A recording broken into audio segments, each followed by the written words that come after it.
Polls say China is more popular, but the world still chooses America.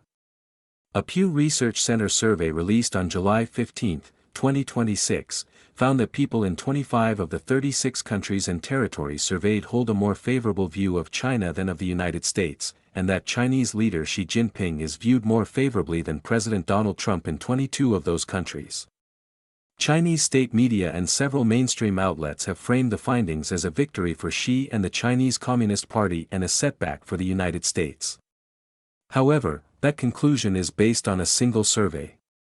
Across a range of measurable indicators, the United States continues to prove more popular than China, including in higher education, tourism, defense partnerships, intelligence sharing, overseas educational infrastructure, and migration and asylum patterns.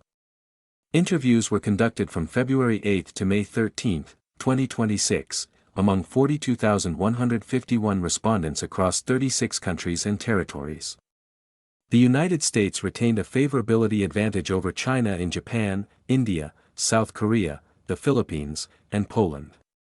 The United States also maintained an advantage on one measure, perceptions that its government respects personal freedoms, although that gap has narrowed since 2021 as those ratings declined in nearly every country surveyed. A separate but related measure comes from the ISEAS Yusof Ishak Institute State of Southeast Asia 2026 report. In a forced-choice question asking ASEAN respondents to pick between the two powers, 52% chose China and 48% chose the United States, reversing the 2025 result in which the United States held the lead. Despite the findings of an opinion survey, the measurable reality is that countries trust the United States and are more willing to invest in the United States, partner with the United States, or send their children to study in the United States than China. In tourism, the United States recorded 68.3 million international visitors in 2025, compared with 35.17 million foreign tourists in China. The CCP cites 154.5 million inbound tourists, but that figure includes travelers from Hong Kong, Macau, and Taiwan and is therefore not directly comparable. When it comes to education, the United States remains the world's preferred destination, including for Chinese students. The United States hosted nearly 1.2 million international students in the 2024 to 2025 academic year, including 265,919 from China. China's Ministry of Education reported about 380,000 foreign students in China that same year, of which only 205,000 were pursuing degrees, while the rest were enrolled in language courses of various lengths. By contrast, about three-quarters of Chinese students in the United States are pursuing a bachelor's degree or higher. The same asymmetry appears in overseas educational infrastructure. According to an April 2026 update from the Cross-Border Education Research Team, American institutions operate 97 branch campuses abroad, more than those of any other country. China, by contrast, hosts 51 foreign branch campuses on its own soil, including 16 operated by U.S. institutions, making it primarily an importer rather than an exporter of degree-granting campuses. The pattern extends to secondary education.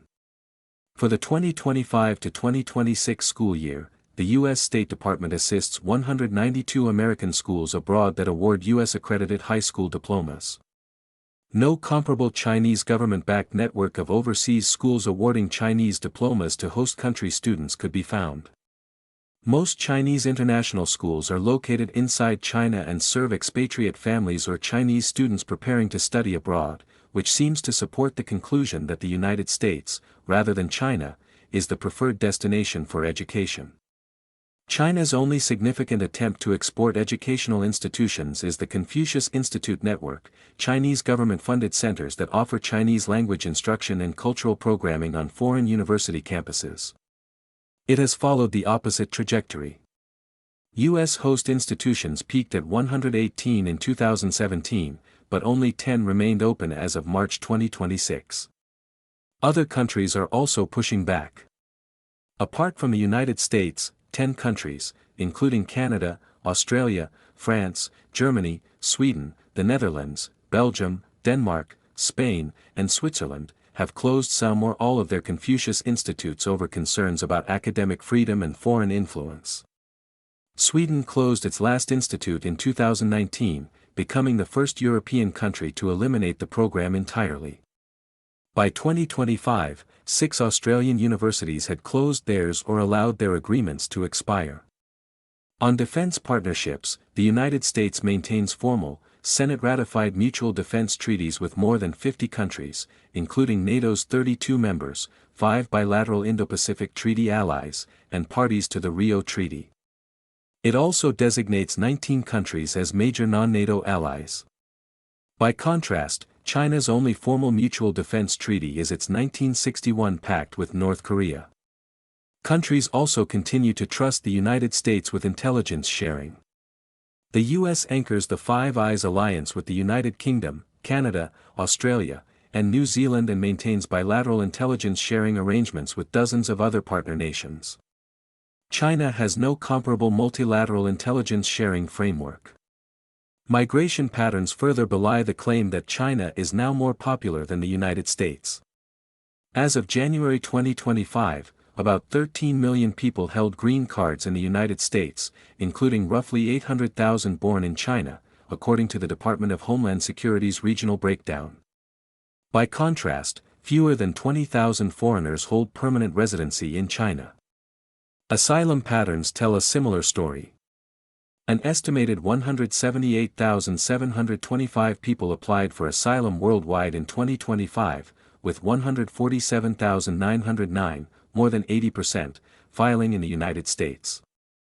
China received just 49 asylum applications from all nationalities combined in 2024, while 20,261 Chinese nationals applied for asylum in other countries.